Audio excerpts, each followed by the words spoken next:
पीलीभीत में सीएम योगी ने जनता को किया संबोधित। कहा, पिछली सरकारों में किसान आत्महत्या करता था, हमने किसानों का कर्ज माफ किया, गन्ना किसानों का भुगतान किया जा चुका है, दिव्यांगों गरीबों को पेंशन दी जा रही है।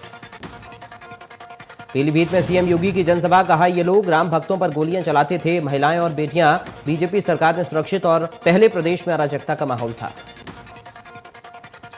रक्षा मंत्री राजनाथ सिंह की गोंडा में विशाल जनसभा। कहा, जनता की सेवा बीजेपी के लिए सर्वोपरि, बीजेपी देश के हित के लिए काम कर रही, योगी सरकार ने माफिया राज खत्म किया, देश में यूपी सरकार का सबसे अच्छा प्रदर्शन। एसपी अध्यक्ष अखिलेश यादव की पीलीभीत में जनसभा। कहा, एसपी सरकार में नौजवानों को रोजगार देंगे, हमें आपसे सहयोग की उम्मीद है। अखिलेश यादव ने विधान परिषद नेता अहमद हसन के निधन पर शोक भी व्यक्त किया। जेपी नड्डा की सुल्तानपुर में जनसभा। कहा, मोदी जी के नेतृत्व और अमित शाह की रणनीति ने देश को आगे बढ़ाया, पुरानी सरकारों ने यूपी की जनता को प्रताड़ित किया और पुरानी सरकारों ने यूपी को लूटा। कौशाम्बी में सपा प्रत्याशी की नुक्कड़ सभा की वीडियो वायरल। चुनाव जीतने के लिए प्रत्याशी दे रहे विवादित बयान। सिराथू विधानसभा से प्रत्याशी हैं पल्लवी पटेल। वीडियो में पल्लवी पटेल विवादित बयान देते हुए नजर आ रहे। सिराथू से केशव मौर्य के खिलाफ लड़ रहे हैं चुनाव। मिर्जापुर में विंध्याचल पहुंचे मुख्य सचिव दुर्गा शंकर मिश्रा। मुख्य सचिव ने विंध्य कॉरिडोर का किया निरीक्षण, मां विंध्यवासिनी के किए दर्शन। मंडलायुक्त योगेश्वर राम मिश्र भी रहे मौजूद। विधान परिषद में नेता विरोधी दल अहमद हसन का निधन। लोहिया संस्थान में अहमद हसन का निधन। लोहिया संस्थान के क्रिटिकल केयर यूनिट में थे भर्ती। सुल्तानपुर में सपा प्रत्याशी के खिलाफ मुकदमा दर्ज। सुल्तानपुर विधानसभा प्रत्याशी हैं अनूप संडा। सपा प्रत्याशी ने दिया था विवादित बयान।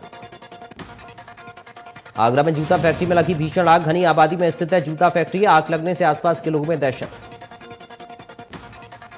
अलीगढ़ में अज्ञात युवकों ने फायरिंग कर इलाके में फैलाई दहशत। घर के गेट पर 2 युवक फायरिंग करते हुए फरार हुए। सीसीटीवी में वारदात हुई कैद। यूपी में ड्रेस कोड को लेकर फिर बवाल। अलीगढ़ के धर्म समाज डिग्री कॉलेज में हिजाब, बुर्का और भगवा कपड़े पर प्रतिबंध। ड्रेस कोड लागू करने का लिया गया फैसला।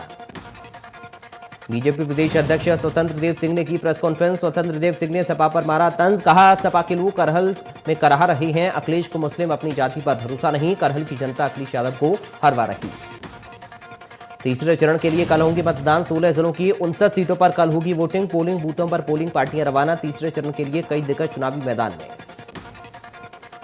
गोसाईगंज से सपा प्रत्याशी अभय सिंह गिरफ्तार। पूर्व विधायक अभय सिंह के 4 समर्थक भी गिरफ्तार। महाराजगंज पुलिस ने उनके आवास राजेपुर से पकड़ा।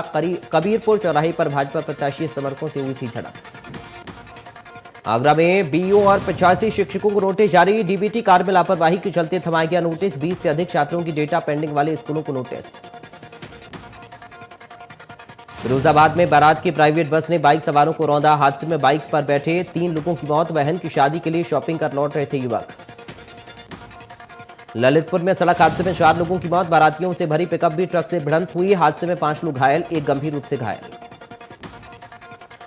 उत्तराखंड में वोटिंग होने के बाद अब विकास कार्यों को तेज करने के लिए अल्मोड़ा डीएम वंदना सिंह ने जिला सभागार में कई विकास योजनाओं के लिए समीक्षा बैठक की, जिसमें जिलाधिकारी ने निर्देश दिया कि जिन विभागों को उनके पास अतिरिक्त धनराशि है वो उसे तत्काल समर्पित करें। अल्मोड़ा में हेली सेवा शुरू करने की कवायद अब तेज हो गई है। भारत सरकार की नागरिक उड्डयन मंत्रालय की टीम ने अल्मोड़ा के टाटिक हेलीपैड का निरीक्षण किया।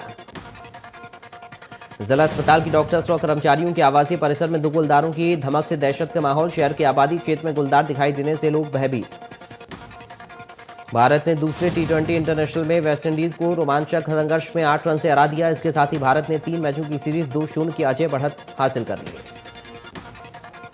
भारत और वेस्टइंडीज के बीच दूसरा T20 मैच कोलकाता में खेला गया। इसमें भारतीय कप्तान विराट कोहली का जलवा देखने को मिला। कोहली ने शानदार बल्लेबाजी करते हुए 41 गेंदों पर 52 रन बनाए।